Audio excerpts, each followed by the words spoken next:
जो है वो एलिमेंट हैं, 4 एलिमेंट बेसिक हैं, carbon, hydrogen, oxygen and nitrogen.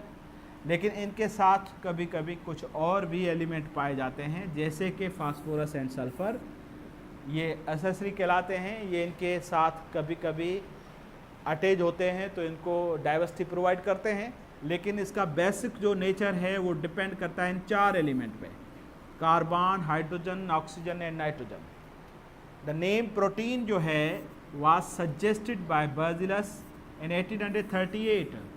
1838 में ये जो वर्ड है इन कंपाउंड्स के लिए रखा गया प्रोटीन, ये सजेस्ट किया था बर्ज़िलस नाम के साइंटिस्ट ने, और उसी से ये नाम मशहूर हो गया और प्रोटीन कहने लगे हम।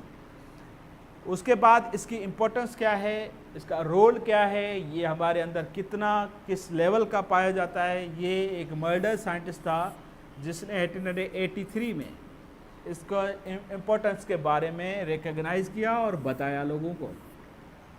तो इस तरीके से प्रोटीन जो है वो हमारे जो है वो नज़र में आया और प्रोटीन की इम्पोर्टेंस हमने ढूंढने लगे, उसको ज़्यादा पढ़ने लगे। फिर पता चला तो प्रोटीन तो बहुत ही इम्पोर्टेंट कंपाउंड है। तो प्रोटीन एक बड़ा मॉलिक्यूल है, तो इसका बिल्डिंग ब्लॉक प्रोटीन का कौन है, मोनोमर कौन है, माइक्रो मॉलिक्यूल कौन है, तो इस हवाले से हम लेंगे कि amino acids are the building block joint together by peptide bond. हमारे बिल्डिंग ब्लॉक अगर देखे जाएं तो प्रोटीन एक बड़ा कॉम्प्लेक्स मॉलिक्यूल है और उस प्रोटीन को बनाता है अमाइनो एसिड जो माइक्रो मॉलिक्यूल है, और अमाइनो एसिड पेप्टाइड बॉन्ड के थ्रू मिलकर इसको बनाते हैं।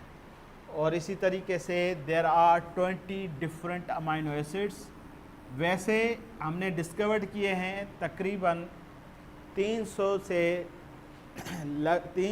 तक जो है वो अमाइनो एसिड हमने डिस्कवर्ड किए हैं, फाउंड किए हैं डिफरेंट वेराइटीज़ के अंदर। लेकिन उनको फिर 2 कैटेगरीज में डिवाइड किया गया है, एक होते हैं एसेंशियल, दूसरे होते हैं नॉन एसेंशियल। जो एसेंशियल हैं वो हैं 20, बाकी जो हैं वो नॉन एसेंशियल हैं। अब ये 20 एसेंशियल है, इसका मतलब क्या, इनका मतलब इनका होना हमारी बॉडी के अंदर ज़रूरी है। और दूसरा, ये पाए जाते हैं सारे जानदारों के अंदर, चाहे वो बैक्टीरिया हो, चाहे वो प्लांट हो, चाहे वो एनिमल हो, उनकी बेसिक केमिस्ट्री के अंदर ये 20 अमाइनो एसिड होते ही हैं और इनका होना ज़रूरी है।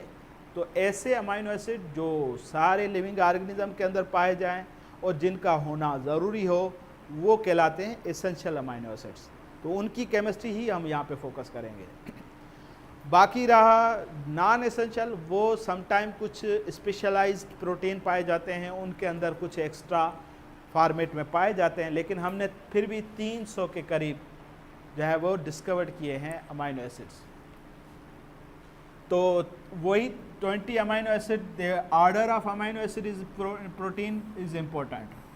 ये 20 अमाइनो एसिड हैं, ये सारे के सारे किसी भी प्रोटीन में एट द टाइम नहीं होते, लेकिन इनका होना डिफरेंट प्रोटीन में इन अमाइनोस का होना ज़रूरी है। ये एसेंशियल इस तरीके से हैं जैसे कि आपने इंग्लिश के अंदर अगर आपने देखा होगा 26 लेटर होते हैं, 26 लेटर होते हैं और वो एसेंशियल हैं। जब आप दुनिया का कोई भी वर्ड बनाएंगे तो इन 26 में से ही आप लेटर सेलेक्ट करेंगे और ये 26 एसेंशियल हैं, इनका होना बिल्कुल ज़रूरी है। लेकिन जैसे ही वो वर्ड बनाते हैं, कोई भी वर्ड बनाते हैं ये लेटर, तो उन वर्ड में ये 20 के 20 नहीं होते, इनमें से होते हैं। इन 26 में से लेटर में से कोई भी कुछ मिलकर एक वर्ड बनाते हैं। और जब वर्ड बनाते हैं there is a sequence, there is a arrangement is very important. किसी भी वर्ड को बनाने के दौरान जो भी अल्फाज यानी कि लेटर्स मिलते हैं उनका सीक्वेंस का तरतीब में होना ज़रूरी है ताकि वो वर्ड बन सके। अगर उसका हम उलट पुलट कर देंगे तो पूरा वर्ड चेंज हो जाएगा। वैसे की वैसी केमिस्ट्री हमारे अमाइनो एसिड की है। हमारे अमाइनो एसिड हैं 20 जो एसेंशियल है, लेकिन इनकी तरतीब और इनका नंबर वेरिएबल होता है। जब भी किसी प्रोटीन को बनाते हैं तो उनके अंदर इनकी अरेंजमेंट बहुत ही इम्पोर्टेंट होती है। द ऑर्डर जो इसका होता है वो इम्पोर्टेंट होता है, अरेंजमेंट इम्पोर्टेंट होती है।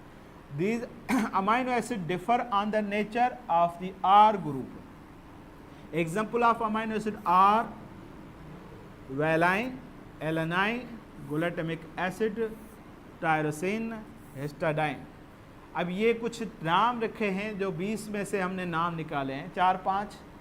हर अमाइनो एसिड का एक पर्टिकुलर नाम है, जैसे कि यहाँ पे कुछ नाम मैंने लिखे हैं, यहाँ पे रखे हैं। ये जैसे एग्जाम्पल पे आप ले सकते हैं। वैसे सारे के सारे amino acid chemistry point of view से सिमिलर होते हैं। जनरल इनका जो नेचर होता है वो सिमिलर होता है। उस नेचर में अगर हम देखते हैं तो थोड़ा सा इस फिगर को आप फोकस करें। इस फिगर को आप जब फोकस करेंगे तो इसमें ये एक अमाइनो एसिड की जनरल स्ट्रक्चर है, और एक अमाइनो एसिड की जनरल स्ट्रक्चर में सेंटर में एक कार्बन होता है जिसको हम अल्फा कार्बन कहते हैं। पहला कार्बन होता है अल्फा कार्बन, या इसको हम सेंट्रल कार्बन भी कहते हैं। अच्छा, इसके चारों तरफ जो है वो बॉन्डिंग के साथ कुछ ना कुछ होता है इधर, जिसमें एक साइड जो है वो अमाइनो ग्रुप होता है,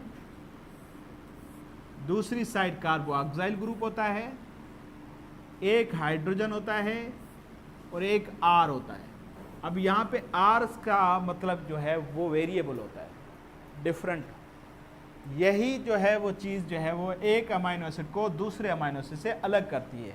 इसका मतलब ये है कि सारे के सारे जो 20 अमाइनो एसिड हैं उनकी स्ट्रक्चर यही है, सारा कुछ स्ट्रक्चरली यही है, लेकिन उसके आर